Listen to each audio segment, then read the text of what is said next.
We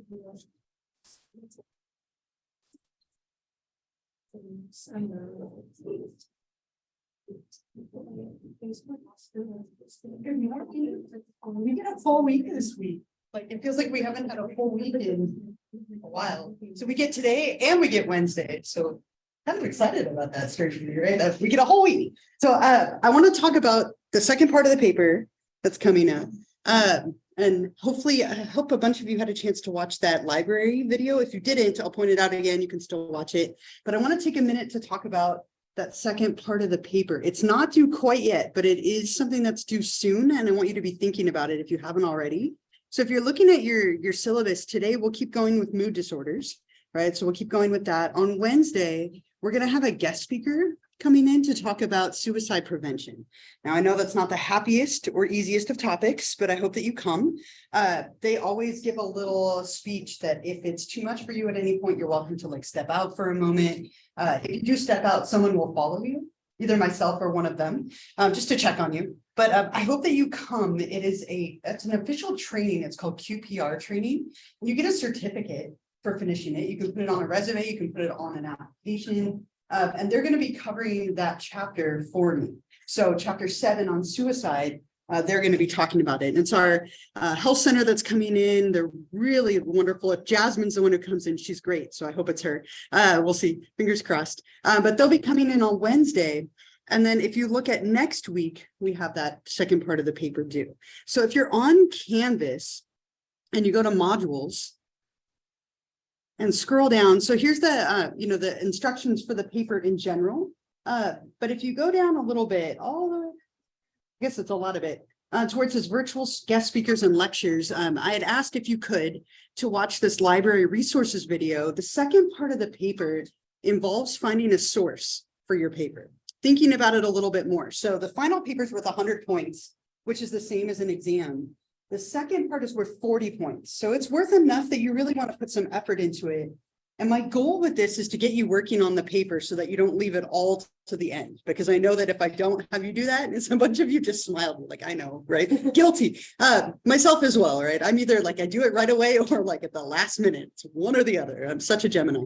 But if you watched this, hopefully it was helpful. If you didn't watch it, be sure to watch it soon because it's going to help you with that second part of the paper. And since we couldn't go to the library, they made this video with me about a year ago. So I think it's really helpful. How many of you watched it? Did anyone watch it? Some of you are nodding, a couple of you. Great. If you didn't, make sure you do at some point. But let's look at the second part of the paper just a little bit. I want to talk about what you need to turn in, just so you can start thinking about it and you know kind of what's coming. So if you click on this diagnosis paper instructions and scroll down to part 2, a little bigger here. There we go. So part 2, as I said, is worth 40 points. And I called it outline and source. So it's not a rough draft, but I'm looking to see that you're making some progress toward your final paper. So what I end up getting from a lot of people is kind of a bulleted paper, and that's totally fine. What I'm looking for is that you started thinking about your character. Maybe you're starting to collect examples from the show or the movie or the game or whatever you're doing that are good examples of kind of showing that they have some issues going on. Maybe you have some ideas about a diagnosis, but you haven't narrowed it down. Sometimes people will even have like, maybe they wrote like the show summary and then they have like bulleted thoughts. The formatting of it isn't so important to me as much as that you have content. So if it's all bulleted, fine. If it's more like a rough draft, even better, I'll give you more feedback. But I want you to have like 2 to 3 pages, as it says up there. 2 to 3 pages of content. And that's one of the biggest reasons people lose points. They don't have enough, right? So whether that's examples from your show, thoughts about diagnoses, just kind of a compilation of ideas, just that you've gotten going on it. I don't expect you to have a diagnosis yet, but maybe you want to tackle the summary of your show, or you want to tackle like describing your character. The other big part of this outline and source is that you need a source for your paper. And that part alone is worth 10 points. So you'll lose 10 points right off the bat if you don't have a source. And the key with this is it needs to be an academic source. I spelled that completely wrong. It's too close to me. I didn't spell it wrong. It just looked wrong. Academic source. Okay, so you could use the DSM. It could be a journal article. It could be a book other than our textbook. But in that video, Danielle, the librarian, talks a lot about academic versus non-academic sources, where you can find them. But you're going to give me a source that you're going to use for your paper. And every single one of you could use the DSM-5. That's an amazing source. It has all of the criteria for every disorder. It could be an article, as I said, from the library. It could be a book on your topic. What I don't want is you to only use like Wikipedia or a .com or a .org. If you turn in anything that says .org or .com right off the bat, that's not an academic source, and you'll lose some points. And I have a rubric for that on the page where you turn this in, and you'll see that you'll only get partial credit for the source if you give me something that's not academic. So that's where her video is going to be really helpful. You could go to the library, or you could look online and find an article or a book, or as I said, every single one of you could easily use the DSM. And in the final paper, you need to have one academic source in your show. Sometimes people have more than one, but you only need one. Let's say you really want to use Wikipedia or Internet Movie Database. You can use those. You can use a non-academic source as long as you also have an academic source. So the whole goal of this part of the paper is that you find a source to help you support your diagnosis, or maybe like causes or treatments. And then you also make some progress toward that final paper. Start working on it, start thinking about it. You can still change your character. If you're sitting there going like, I don't love my character, I'm kind of like not sure. This is a good time to change it. Once you've done all of this work, it would be a shame to start over. You're welcome to, but you don't want to do more work than you have to do. So if you're still on the fence, now is a great time to change. And hopefully after you do this, you're kind of committed to that character, so you don't have to do more work. And I want to point out too, on the last page here underneath the instructions, I have a bunch of sample papers. If you ever want to see kind of what people turned in, these are all papers that got A's. Really creative. I had like Black Swan, Sheldon, Hook. I'm forgetting which one this one looks like. This is going to drive me nuts otherwise. And then Cinderella. So I've had some really kind of creative, interesting papers. Let's see, what was this one on? I removed all of their names. Oh, Jekyll and Hyde, which was interesting. So all of these are papers that received A's. If you want to kind of see how people formatted it, what the final result looks like. I also have some resources here, like the Writing Center handout, the Writing Center presentation, some library resources. So I have a lot of things on there to help you. But for now, and I'll remind you a few times, but for now, are there any questions about this? I just wanted to make sure you knew what I expected so that over this next like week and a half, you could start working on it. Yeah. Say like 1 to 3 paragraphs. We don't have to write just any. Not for this one. Yeah, so for the final paper, it'll obviously be like a regular paper style. If you give me all bullets, that's totally fine. I'm not really worried about the format. I just want to see some progress toward that paper. Just make sure it is like a good solid like 2 to 3 pages. Sure. Anybody else for now? I love these papers. I always think they're fun to read. Like as far as papers go, right? Like nobody loves to write papers or read papers, but these ones are really interesting. I hope that you enjoy the chance to pick somebody you're kind of curious about. And again, you can still change at any point if you want to pick somebody else, but start working on this, start thinking about it. It's due on the 15th. So 2 weeks from, what is that? A week from Wednesday. 18 more days to my cruise, by the way. Not that I'm counting still. We're all so ready. I've started packing, right? Like I pulled out the suitcase over the weekend. I'm like, I'm just gonna put the sunscreen in there and the mosquito spray. That's all I've done, but I'm packing. I'm ready. And my daughter and I sat and planned our menu for what we were gonna eat on day one. Like she's just like me, my daughter Kaya. She's all, I'm gonna have 72 burgers from Guy's Burger Joint. I'm like, I'll have 73 then.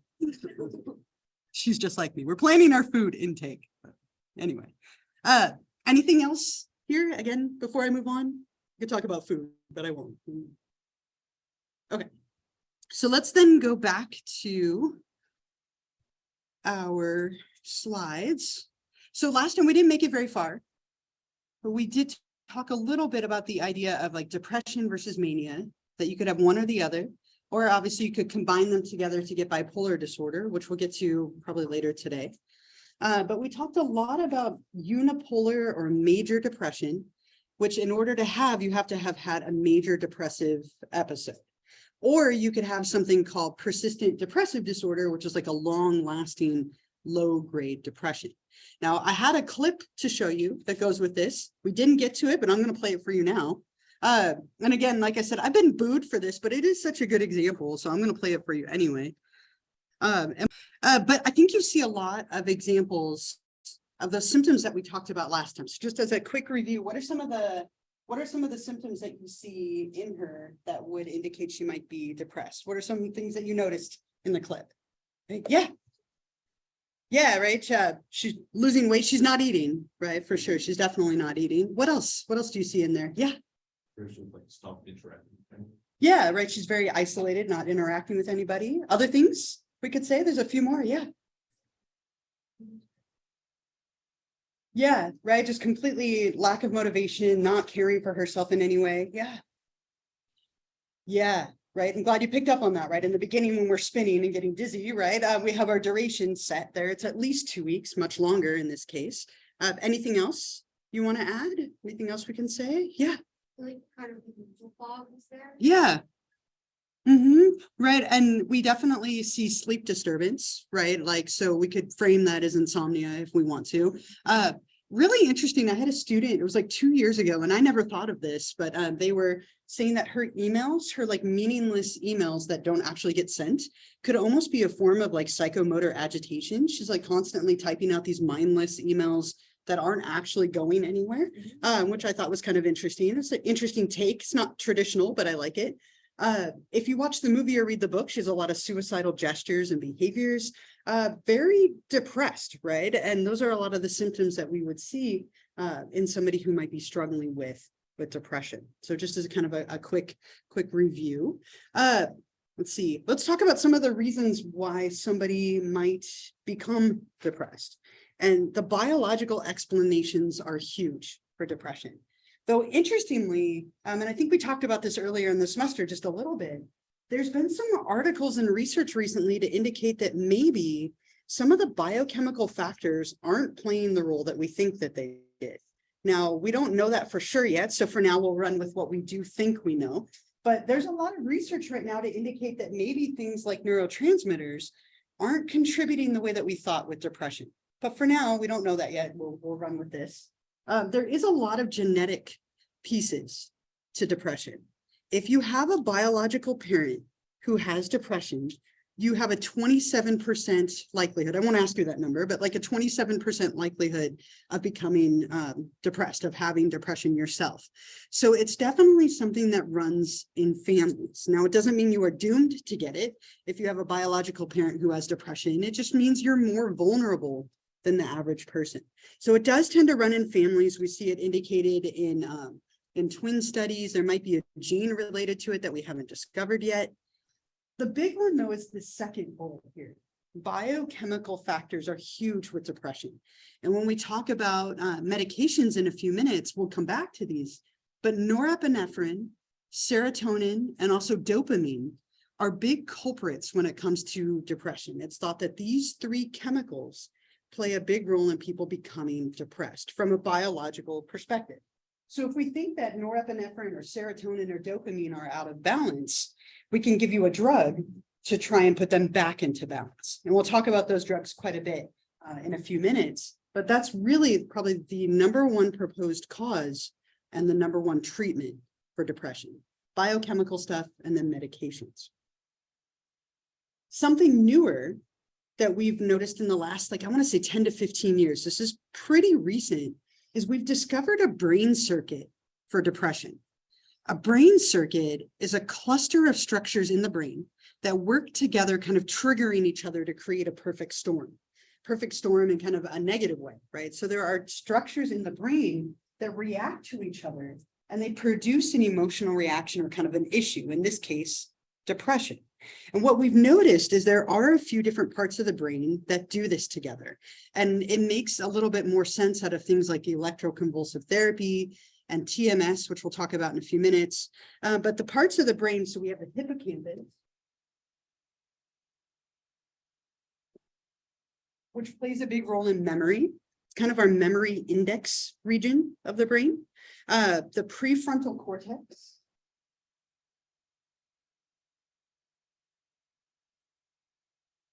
So the front of the brain, the frontal lobe, decision-making, planning, rational thought, right? Like a lot of your cognitive ability is stored in the frontal lobe. It's thought that this is really underactive, right? And so is the hippocampus. Your memory is struggling as well. The amygdala, which I always in my head have to say Amy G. Dalla to spell it correctly, but amygdala, Amy G. Dalla, right? If that helps you remember it, that's how I remember it. But the amygdala is the part of the brain that controls emotions. It's really overactive in somebody who has depression, which makes sense, right? Which is why you're feeling so much.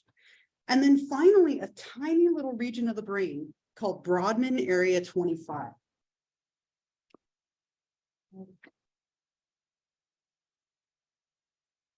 And Brodmann Area 25 is this absolutely small little part of the brain, but it is incredibly thick with serotonin receptors, which makes a lot of sense if you think about the fact that serotonin plays a key role in depression.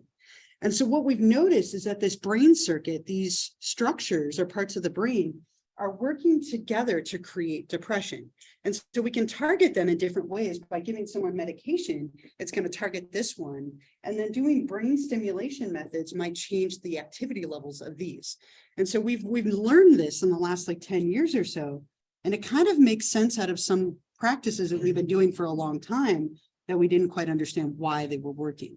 So these are really big culprits. Again, whether it's genetics or biochemical stuff or brain circuits, these shape a lot of the treatments for depression. Very, very common that people struggle with one or multiple of the things that are up here. Is that I thought that was a hint. I got excited. How dare you, right? Any thoughts or anything here before we talk about the treatments connected to these? If we suspect that somebody has a biochemical imbalance, whether that's norepinephrine or dopamine or serotonin, we might give them a medication to help them. And the medication that we would give someone traditionally would be an antidepressant drug. Makes sense, right? It fights depression. Antidepressant, the idea is that it's going to alleviate some of the symptoms of depression, just the depression side, right? The major depressive unipolar side. And there are an incredible number of antidepressant drugs, right? How many of you in here know somebody who's taken an antidepressant at some point in their life, right? A lot of you. They're very, very common. Probably one of the most commonly prescribed groups of medication. They're used for a lot of different things, sometimes anxiety, sometimes obsessive compulsive disorder and other disorders. But there are quite a few, and they break them down traditionally into 4 different groups. Now, they're arranged up here from oldest to newest. And I have a little video that kind of talks about these a bit. It's not the most thrilling, but I do think it's helpful. And then we'll talk about them a little bit more. I'm going to write a few things on the board as it goes through different categories. And interesting at the end, he mentioned serotonin syndrome.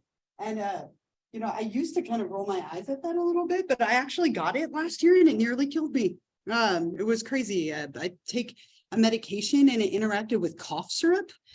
So I was fighting a cold and I took Delcium, right? It's a cough medication. And apparently that cough medication interacted in the wrong way with the other medication I was on. And 3 days into taking this medication, I had to go to the hospital at 2 a.m. because I woke up in the middle of the night. I was hallucinating. My blood pressure was through the roof. I got to the hospital. My blood pressure was 178/140. That's insanely high. They had to put me on medication right away to prevent me from having a seizure. And it was serotonin syndrome. They had no idea what it was. They actually thought I was on drugs. The guy kept saying, like, are you on cocaine? Are you on cocaine? I'm like, no. I'm like, I'm a teacher, I'm not taking cocaine. And he's all like, are you on street drugs? I'm like, stop asking. No, I'm not. Like, and I literally had no idea what was going on. I was just like crying and scared. And I thought I was going to have a seizure.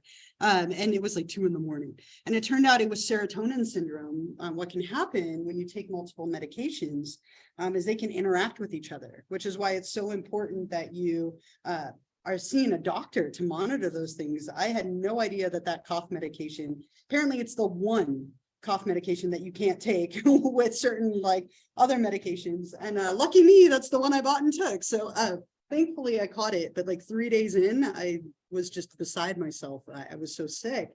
on top of having a cold, right?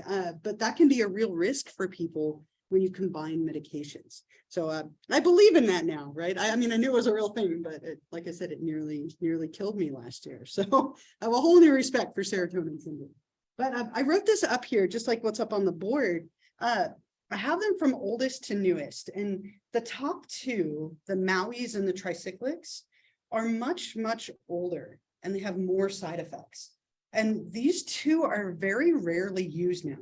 Like if you went to a doctor or a psychiatrist to get an antidepressant, they would likely start with 3 or 4, an SSRI or an SNRI.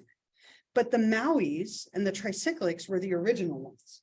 So the Mauis, or the MAOIs, as they're called, monoamine oxidase inhibitors, what they do is they reduce an enzyme in your body called MAO. And by reducing that enzyme, it then increases serotonin, norepinephrine, and dopamine.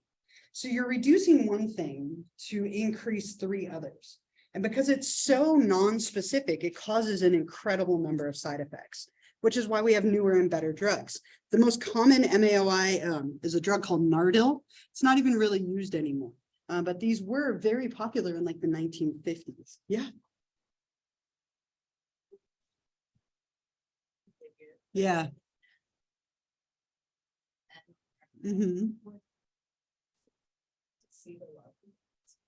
That's a great question. And sadly, we don't have any way to see how much neurotransmitter you have in your system.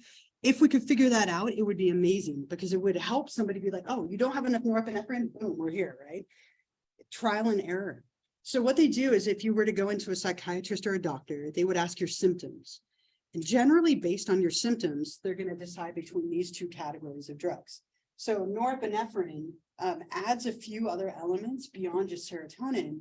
So depending on your symptoms, depending on if anyone in your family has taken an antidepressant and responded well, that's usually where they would start. And then, unfortunately, it can take some time. And any of you who've ever taken one of these, like, you might start with one and it doesn't help you. And so then you try another and that doesn't help you. And then maybe you go to another category if those aren't working. So sadly, it's a little bit of trial and error, but it's also based on the symptoms you're presenting with. Yeah. Did you have was that your question too? Or? Okay, yeah. Medication, your body can like react best to the liver, psych test. Yeah, it's a little imperfect, but yeah. Sometimes better than just guessing. Yeah. But it's like the first of its kind. Mm-hmm. So it's like exciting to think about like the next. Yeah. Version of it. Oh, it'd be amazing when we can get there, right? And so the downside is like they're not always covered by insurance, so it can be super expensive for some, and it's imperfect, but like you said, it's better than just randomly guessing.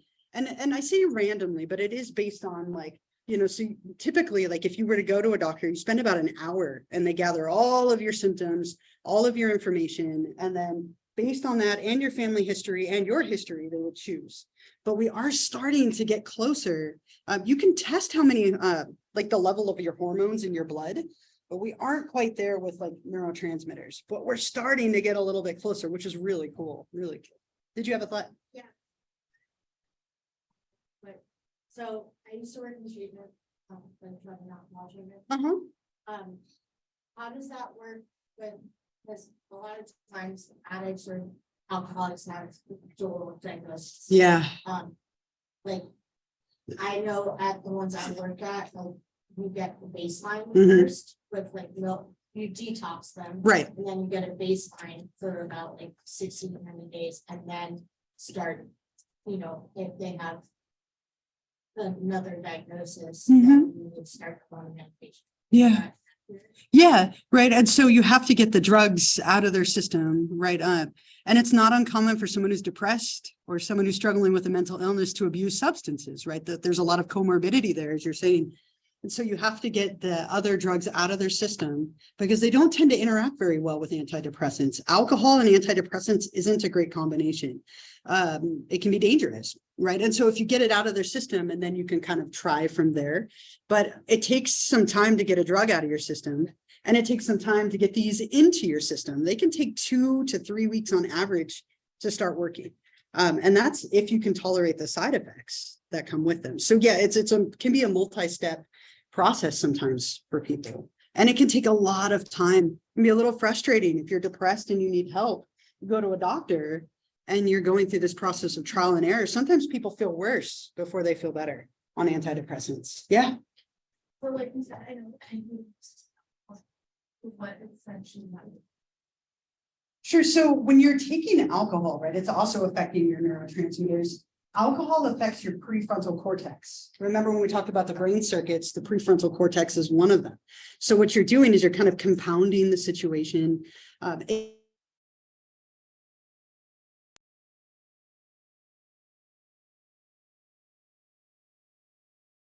Alcohol, it can increase your risk of things like serotonin effect. And so it can cause seizures, it can cause blackouts. In some cases, depending on how much you drink, it could even cause death. So it also puts more tax on your liver because it's trying to process too many different things. So it's a lot of different things. A little bit of alcohol, not a big deal, but people who drink a lot, traditionally they're encouraged not to do that when on this many antidepressants. So the tricyclics were the next group. These were like the 1970s, 1980s that these started to become popular. They take out one step, right? So they take out that MAO step and they just increase serotonin, norepinephrine, and dopamine. A little bit better, but it's still very non-specific. The most common one here, Elavil, again, an older drug. And so very rarely would anyone start with one of those two groups. You would start down here. These are the better, newer drugs that are used now. SSRIs, selective serotonin reuptake inhibitors. What they do is they inhibit the reabsorption of serotonin into your, through like your synapses into that neuron, right? And so what happens is it increases the amount of serotonin that you have, and that helps to reduce the symptoms of depression. Very, very commonly used group of drugs. This is drugs like Prozac, Zoloft, Celexa, Lexapro, a bunch of them. These are very, very commonly used drugs. And then SNRIs work very similarly, but they add norepinephrine. And these are things like Cymbalta, Effexor, Pristiq. There are a million of these drugs. And on the plus side, if you find the right medication, these can be incredibly helpful for people. Incredibly, like life-changingly helpful. But they also come with a lot of side effects, right? Very common things are like nausea and headaches, reduced like sex drive or sexual side effects are common. Dry mouth is another really common one, but they also cause a lot of very severe ones if taken improperly or if it's the wrong drug for you. Teenagers, especially, teenagers who take these medications, it can actually increase depression and suicidality. Very like frustrating, right? You're depressed, you go take a medication, it makes it worse. But that's really common in teenage populations because their brains aren't fully developed yet. So it affects the brain in kind of a negative way. But I want to, I don't know if you've ever consciously listened to the side effects on TV. If you're ever watching TV and these commercials come on, take a minute and listen to the side effects, right? It's almost become a joke between my partner and I. Anytime there's a drug commercial, like we stop and listen and then laugh and be like, I'd rather deal with like X than take the drug. Like there was one last night, it was for like dry, itchy skin. And the side effects were like instant death, cancer, stroke. And I was like, screw that, I'll use some lotion, right? Like, I mean, and obviously people like who are taking it need more than lotion. But if you listen to the side effects, it's astonishing. And they have to, by law, list every one that you could get. Most people tolerate them fine, but let me play. I just went on YouTube and typed in antidepressant, and Cymbalta was the first one that I got. So I'm going to play you a Cymbalta commercial, and I just want you to listen to the side effects. Just bad timing to me. But I just wanted you to hear that, right? If you've never listened, every drug commercial will do that. They often go through them really quickly. They're trying to distract you with like happy little dogs in the background, right? But there are a lot of symptoms that can come from taking these. And it can take some time to find the right drug at the right amount with side effects that you can tolerate. And sometimes people end up taking a drug that's here, and then they have to take another medication to counteract the side effects, right? And that can happen. That's actually pretty common. So I guess just something to keep in mind, you have to be patient. If you need to take one of these drugs, it can take some time to find the right one. But if you find the right one, it can be wildly, wildly helpful. Are there any comments? A lot of you knew someone who had taken one. Any stories or thoughts or comments? Anything to say or add here?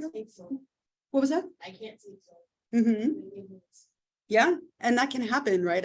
When I was a teenager, my parents are very like, you're taking a drug for everything. That's like how I grew up. They like very pro drugs, right? And I'm kind of the opposite as a result, right? I rebelled against them. So as a teenager, they put me on Effexor. And I nicknamed it Side Effexor because it caused me to hallucinate. Like, if you've never hallucinated before for any reason, it's terrifying if you're not expecting it. And like everything was floating. I remember just like crying in a corner because everything was like floating around in the room. I've never experienced anything like that in my life. It can cause you to hallucinate, see things that aren't there. And it's scary. Yeah, that's not fun. It's not fun. It really isn't. Yeah. Yeah. Sure. So what you might end up with, like some of these cause things like insomnia, right? Like they make it hard for you to sleep. So then you might need to take something like trazodone or Ambien or something to help you sleep. Or they cause too many stomach issues and you have to take a medication to help with your stomach or your head or nausea. And so you can sometimes see that happen where you take these plus a medication to counter the side effects. Ideally, you find one that doesn't do that to you. But sometimes people can't tolerate these very well. Yeah. I know someone that they took Prozac and it would make them fall asleep in the middle of the day. Yeah. And then so then they had to start taking like Wellbutrin, which is like an NDRI. Make sure they didn't like fall asleep during the day. Right. Yeah, they can make you sleepy. For some people, they make them like awake and agitated. Everybody has different brain chemistry. Every single one of us, right? We all respond differently to medications, even something as simple as like caffeine, right? We all respond differently to. Like if I have caffeine after like 2 p.m, I'm not sleeping that night. Like it's just not going to happen. My partner can literally lay in bed at 10 p.m, have a cup of coffee and fall asleep with it in her hand. Like, and no problem. For me, that would never happen. Like I'd be up all night. Like just something as mild as caffeine, we can all react very differently to. So you can sometimes get the same with this too. Yeah. When they have to report them, is it like how do they know? Like, do they give 10 people the same drug and say, like, do they just report how everyone reacts to it and call that a side effect? Yeah. So what they would do is you would just typically in like clinical trials, what they would do is anything that you're experiencing, you note, and they gather all of those up and then they look at percentages. And you can see this online. Like if you look up a drug online, they'll tell you the percentage of people who take it who experience that side effect. And some of them, like they listed on there, are rare, like 1% or less, you know, and then ones are like I was just looking at Cymbalta the other day, and it was like 32% of people experience like headaches and dizziness and dry mouth. But yeah. So you can tell if that's from the medication. It could just be the person in general. It could be, but if you didn't have it before the medication and now you have it, it's probably from the medication. And what they would do is you would stop that medication. If those things go away, then it's kind of conclusive. Not 100%, but that's the idea. I know. It's like, yeah. Some people like freak out. So I'm like, how do they tell like, like all of those things from just one? Yeah.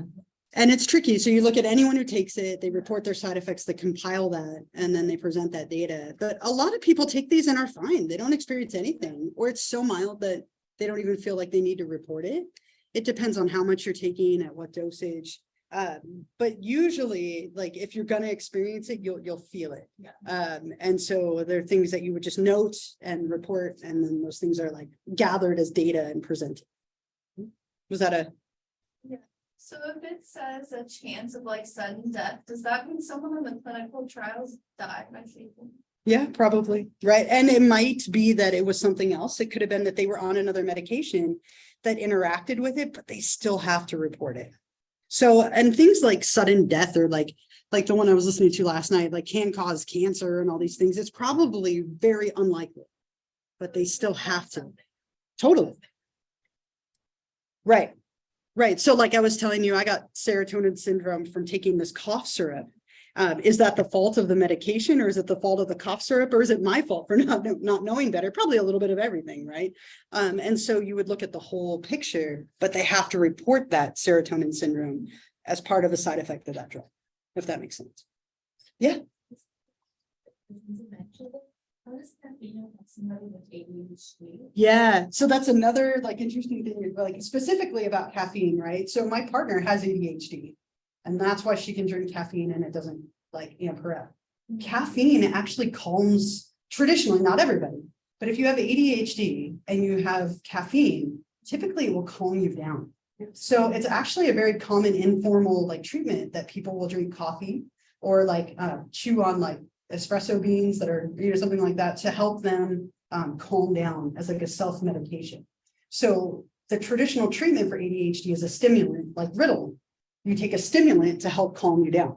So people who have ADHD react in kind of an opposite way. It's actually thought that you're understimulated. And so by stimulating you, now you're more in balance. So interesting, even something like caffeine, it's almost like an informal diagnostic thing. If caffeine calms you down, right, that could be indicating of something else, maybe or maybe not, but.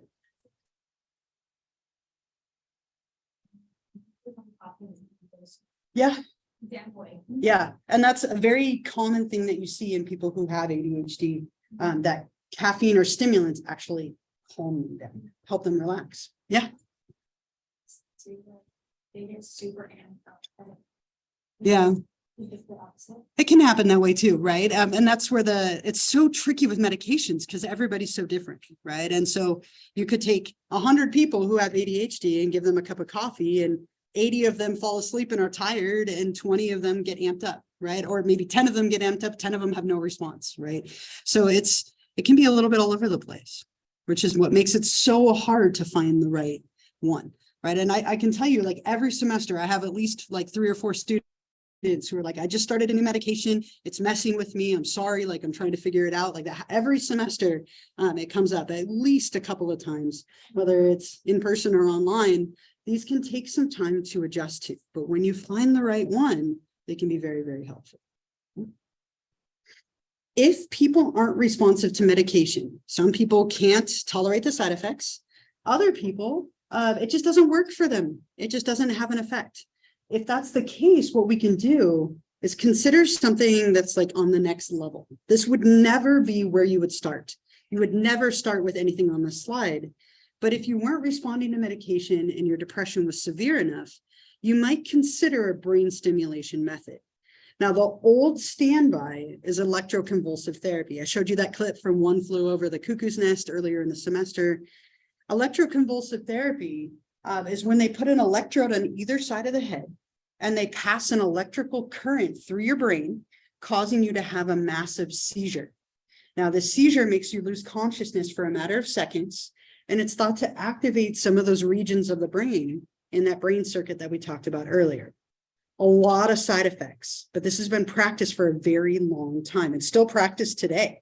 It's something where traditionally you go and you get like 6 to 12 treatments over a course of like 3 to 4 weeks. It's an outpatient procedure. You go, somebody has to drive you there and back, right? You wouldn't want to drive home after this. You wouldn't be able to. But people oftentimes have amnesia and they forget afterward. It can be a little bit like damaging in the sense that now they give muscle relaxants so you don't flail and hurt yourself the way that people used to, but it's very kind of untargeted. So we've got some newer methods, which are a little better. Ketamine for, how do you mean?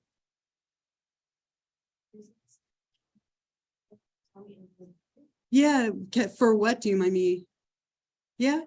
I mean, so you could take things, there's a lot of different treatments that you can do for depression, right? People explore different options. Ketamine is kind of a controversial like treatment for antidepressant or for depression, fighting depression. Is it helping like your friend or? Uh-huh.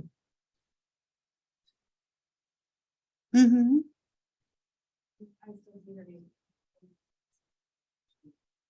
Yeah.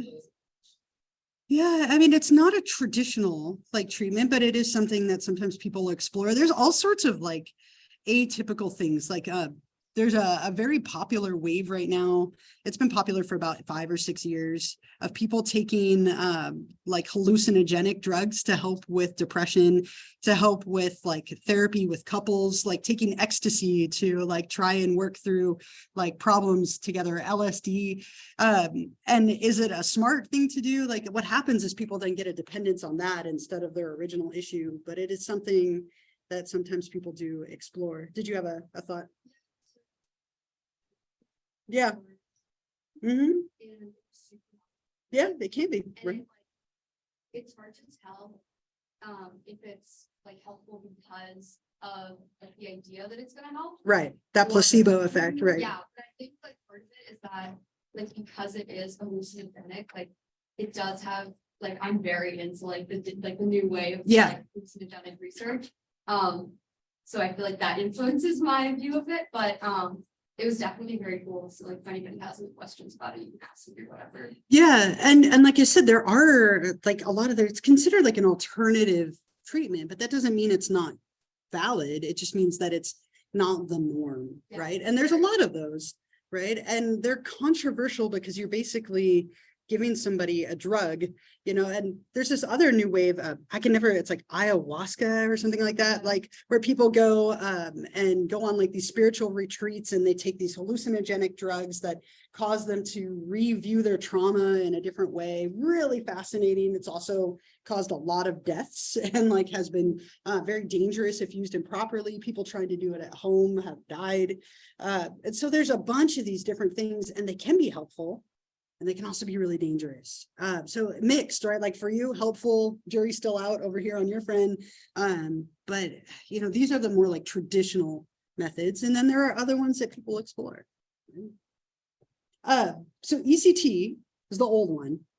The newer one, gaining a lot of popularity, TMS, transcranial magnetic stimulation. This is the new wave of brain stimulation methods. There's other ones like vagus nerve stimulation and deep brain. These are very invasive. They're not popularly used. They involve implanting like pacemakers and devices in the brain and in the chest that send signals to the brain. Very, very dangerous, especially this one. But the transcranial magnetic stimulation or TMS has been shown to be incredibly effective.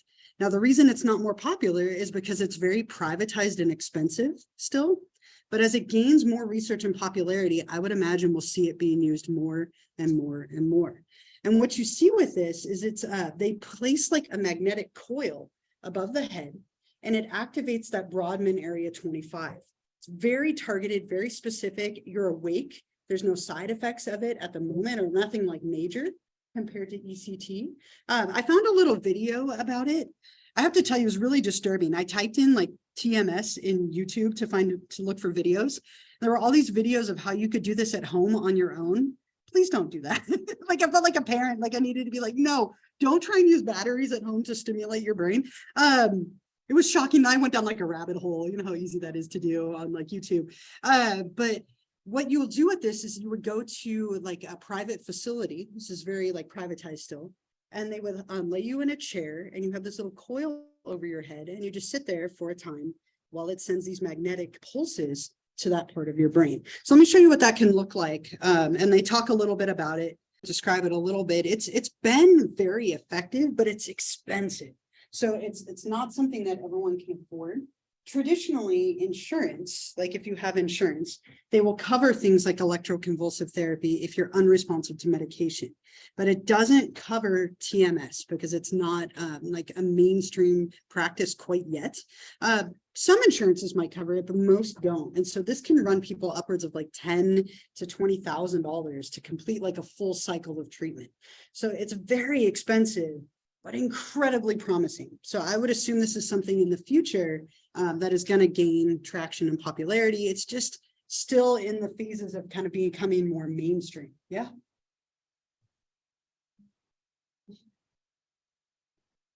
Yeah. Right. So you might go like the average is like 3 to 5 days a week for something like 6 weeks. It's like 4 to 6 weeks on average. And that would be considered like a treatment cycle. And then you would see how somebody does with that. They might require another cycle. So for that, like 3 to 5 times a week for 4 to 6 weeks, $10,000 or so on average if your insurance doesn't cover it, or more, depending on where you live and the company. So that's what makes it a little less, like a little more restrictive at the moment. But yeah, it is more time than like ECT, but you can drive yourself there and back. You remain awake and conscious. It doesn't affect your memory. That tiny area of the brain that she was talking about is Brodmann area 25. So it's stimulating serotonin without taking a drug. And so it's been helpful for people who can't tolerate medication, but again, still restrictive. Anything else with these before we talk? There's one more kind of common cause of depression, but anything else here? The other one is the cognitive model, right? When you are depressed, you don't tend to think clearly. We talked about that, like mental fog and how it affects your prefrontal cortex. Very difficult to think clearly, make decisions. Your memory is impaired. What we've noticed is that when people are depressed, and if you've ever experienced depression, you've probably experienced this as well, people tend to have very negative automatic thoughts. Now, this can be a result of depression and it can cause depression. Kind of tends to be this like self-fulfilling circle. And Aaron Beck, very famous researcher, clinician related to the cognitive elements of depression, talked about something called the cognitive triad, that if people have negative automatic thoughts in 3 different ways, that they are very, very vulnerable to depression or can cause them to feel depressed. So he said, if you have negative thoughts about yourself, negative thoughts about the world and your experiences, and negative thoughts about the future, that you tend to struggle with depression, right? That the cognitive element can cause you to be depressed. And this makes sense. People who are depressed tend to think this way, very black and white, overgeneralized thinking. You forget the gray, right? You forget that things aren't always one extreme or the other. There's a whole middle ground.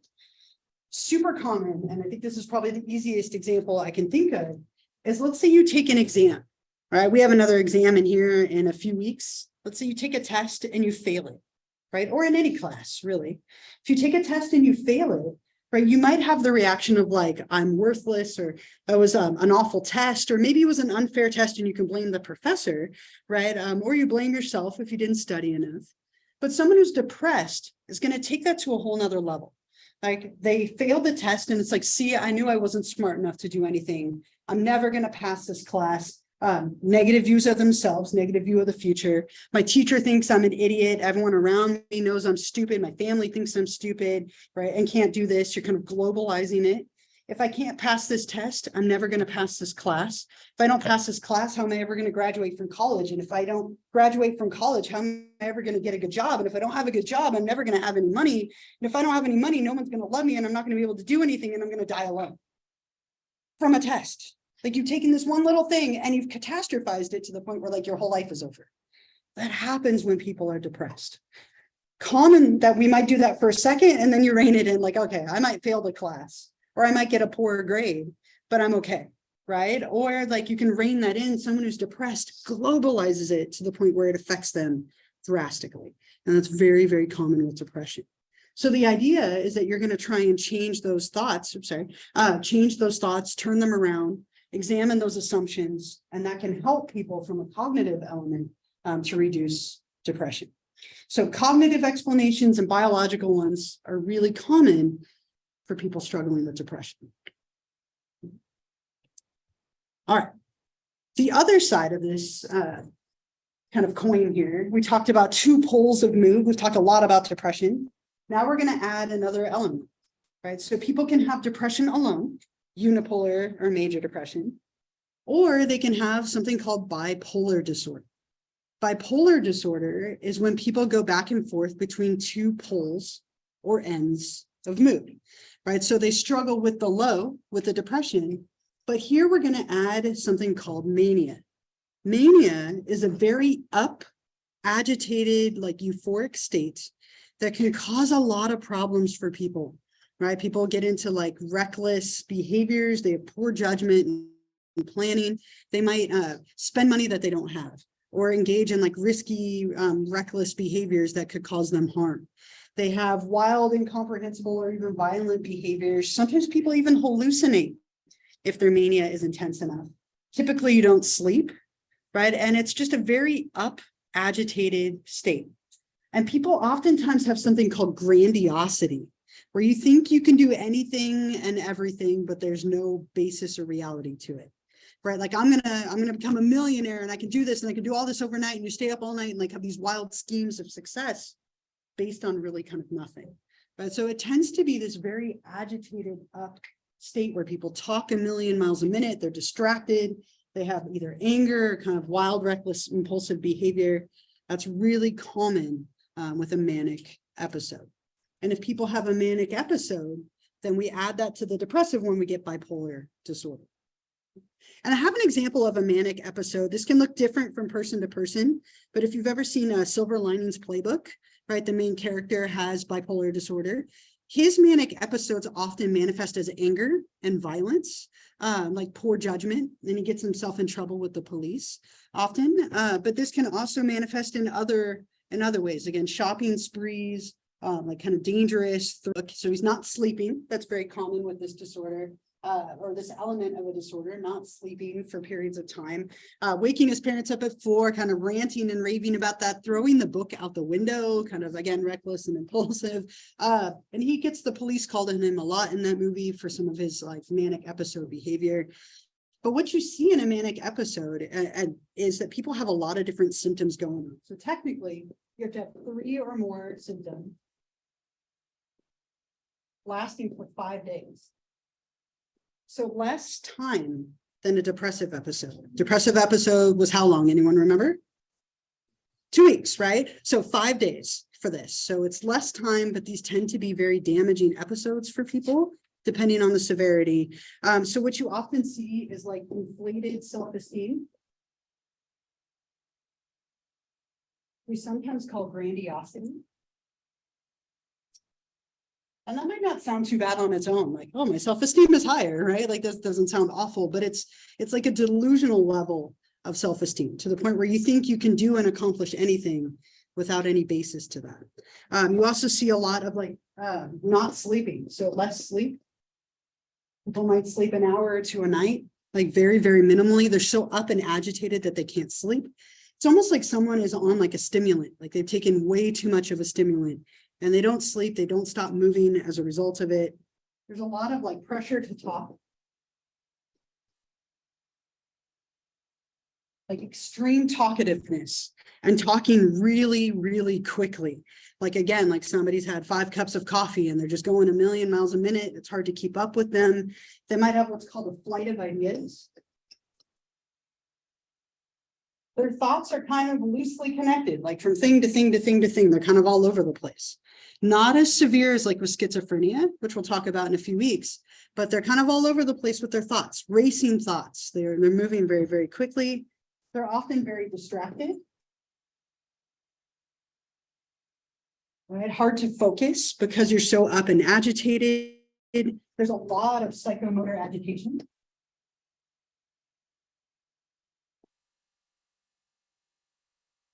So fidgeting, tapping, like moving, like just constantly like kind of like you can't stop moving. It can look a lot like ADHD in that one aspect.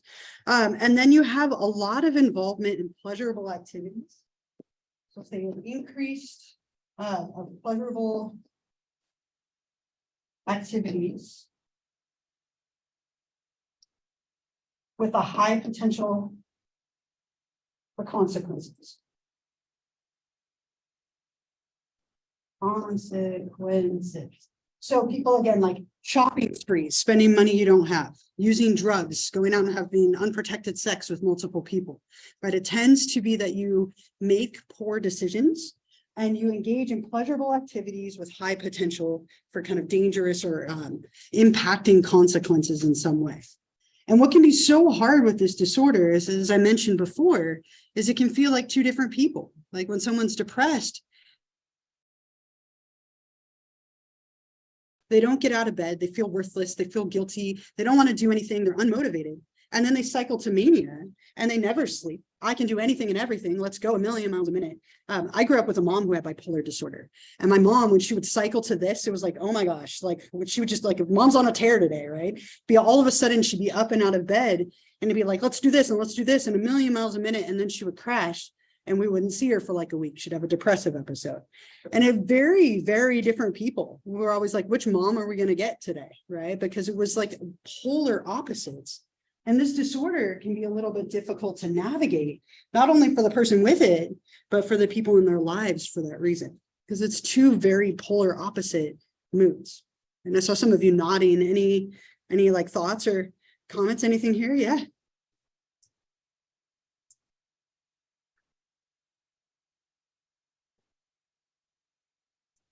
Yeah. And that was like the last Mania episode that I talked. Yeah. That's consequences here when actions that you. Right. And it's that impulsive, like, I'm going to go get it. Like, and then oftentimes when people come out of mania, it's like, oh my God, what did I do? Dealing with those consequences, right? Anybody else? Other like thoughts or comments? Anything else? People you know with bipolar disorder? It's on a spectrum, so it can be mild, but this tends to be a little bit harder, right? This disorder can be a little bit more difficult to navigate. And there are two types. So maybe what we'll do is we'll pick up here next time so we don't rush through it.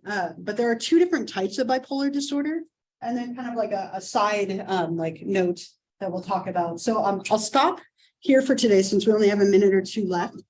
Don't forget to start thinking about the paper, right? The second part that's coming up in like a week and a half. And if you missed it when I said it earlier, we will have a guest speaker on Wednesday talking about suicide prevention. I hope that you come. Please be here. I know that it's a hard topic, but they approach it in a very respectful way. And I think it will be something that we can hopefully all manage together. So we'll have that on Wednesday, and I will hope to see you then. Have a wonderful rest of the day. I'll see you all on Wednesday. Stop this.